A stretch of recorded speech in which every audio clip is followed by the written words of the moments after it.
सोचो एक पांचवी फेल लड़का जिसके पास ना डिग्री हो ना पैसा ना कनेक्शन, जो कभी तांगा चलाता था कभी गली गली मेहंदी बेचता था, इस बात से बिल्कुल अनजान कि एक दिन वो इंडिया के सबसे बड़े मसाला एम्पायर की नींव रखेगा और इतना पावरफुल ब्रांड कि पैकेट्स पर उसका चेहरा देखते लोग बिना सोचे उसका प्रोडक्ट खरीद लेंगे। बट ये कहानी सिर्फ मसालों की नहीं है, ये कहानी है ईमानदारी और प्योरिटी के जुनून की। ये कहानी है एमडीएच मसाले और इस ब्रांड को बनाने वाले महाशय धर्मपाल गुलाटी की।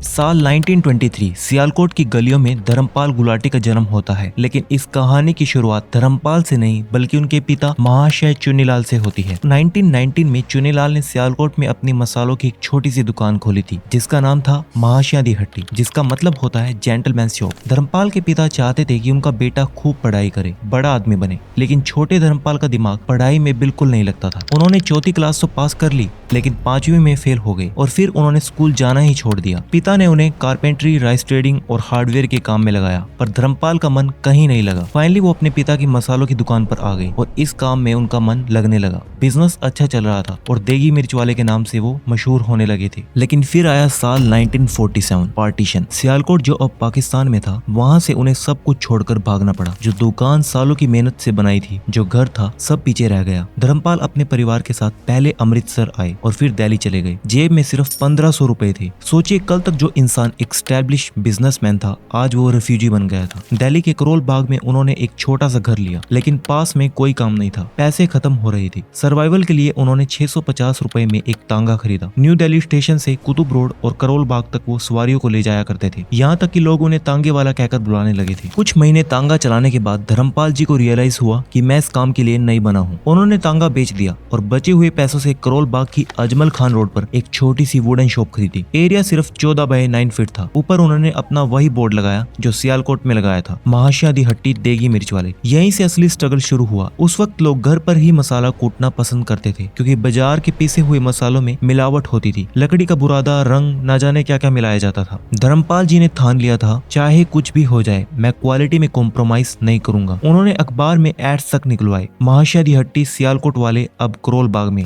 धीरे धीरे पुराने कस्टमर्स आने लगे। उनकी 100% प्योरिटी की वजह से ट्रस्ट बनने लगा। 1950s के एंड तक बिजनेस बढ़ने लगा था, लेकिन एक प्रॉब्लम थी, मसाले हाथ से पीसे जाते थे, जो कि एक बहुत स्लो प्रोसेस था और लेबर इंटेंसिव थी। डिमांड पूरी नहीं हो पा रही थी। धर्मपाल जी ने एक विजनरी स्टेप लिया। 1959 में उन्होंने कीर्ति नगर में एक जमीन खरीदी और वहाँ अपनी फैक्ट्री लगाई। ये वो दौर था जब इंडिया बदल रहा था, शहरों में लाइफ फास्ट हो रही थी। हाउसवाइफ्स के पास अब घंटों मसाले कूटने का वक्त नहीं था, उन्हें कन्वीनियंस चाहिए थी, पर क्वालिटी के साथ। एमडीएच ने यही प्रॉब्लम सोल्व की। उन्होंने मशीन से मसाले पीसने शुरू किए, लेकिन ध्यान रखा कि ग्राइंडिंग के वक्त मसालों का नेचुरल ऑयल और खुशबू ना उड़े। उन्होंने कार्डबॉक्स पैकेजिंग इंट्रोड्यूस की, जो उस वक्त एक नई चीज थी। उन्होंने सिर्फ मिर्च और हल्दी नहीं बेची, उन्होंने ब्लेंडेड स्पाइसेस इंट्रोड्यूस किए, जैसे चना मसाला, किचन किंग और भी कई। मतलब अब आपको अलग अलग 10 मसाले डालने की जरूरत नहीं थी, बस एक चम्मच एमडीएच मसाला डालो और डिश तैयार। ये इनोवेशन गेम चेंजर साबित हुआ। अब बात करते हैं उस चीज की जिसने एमडीएच को हर घर में पहुंचा दिया, यानी उनकी मार्केटिंग। 1980s और 90s में जब टीवी एड्स का दौर आया तो एजेंसीज ने सजेस्ट किया कि किसी बड़े एक्टर को हायर करना चाहिए, लेकिन धर्मपाल जी ने मना कर दिया। उनका मानना था, मैं अपने प्रोडक्ट की गारंटी देता हूँ, अगर मैं अच्छा मसाला बेच रहा हूँ तो किसी एक्टर से झूठी एक्टिंग क्यों करवाऊं। मैं खुद खड़े होकर दुनिया को बताऊंगा कि मेरा मसाला शुद्ध है। लोग कहते हैं कि शूट के दिन एक्टर नहीं आया तो दादाजी ने खुद एक्टिंग करने का सोचा, बट ये सब मिथ है। सच्चाई ये थी कि वो कस्टमर के साथ सीधा रिश्ता बनाना चाहते थे। जब एक बुजुर्ग इंसान सर पर पगड़ी बांधे टीवी पर आकर कहता है असली मसाले सच सच, एमडीएच एमडीएच, तो वो सिर्फ टैगलाइन नहीं लगती, वो एक वादा लगता है, एक ट्रस्ट लगता है। इससे पता चलता है कि धर्मपाल जी एक ग्रेट मार्केटर भी थे। उन्होंने हर पैकेट पर अपनी फोटो लगाई ताकि कोई नकल ना कर सके। साल दर साल एमडीएच बड़ा होता गया। दुबई, लंदन, यूएसए, दुनिया भर में जहां भी इंडियंस गए, एमडीएच के पैकेट्स उनके साथ गए। एक वक्त ऐसा आया जब धर्मपाल गुलाटी इंडिया के वन ऑफ रिचेस्ट सीईओ बन गए। 90 प्लस की एज में उनकी सैलरी 21 करोड़ रुपए थी, लेकिन उन्होंने अपनी सैलरी का 90% हिस्सा चैरिटी में डाल दिया। उन्होंने अपने पिता के नाम पर महाशय चुन्नीलाल चैरिटेबल ट्रस्ट बनवाया। हॉस्पिटल्स खोले जहाँ गरीबों का इलाज कम पैसों में हो सके। स्कूल्स खोले ताकि बच्चे फ्री एजुकेशन ले सके। 3 दिसंबर 2020, 97 साल की उम्र में मसाला किंग महाशय धर्मपाल गुलाटी ने दुनिया को अलविदा कह दिया। लेकिन जाने से पहले वो एक 5th फेल रिफ्यूजी होने के बावजूद एक 2500 करोड़ रुपए से ज्यादा का एम्पायर खड़ा कर गई। एमडीएच की कहानी हमें 3 लेसन सिखाती है। पहला,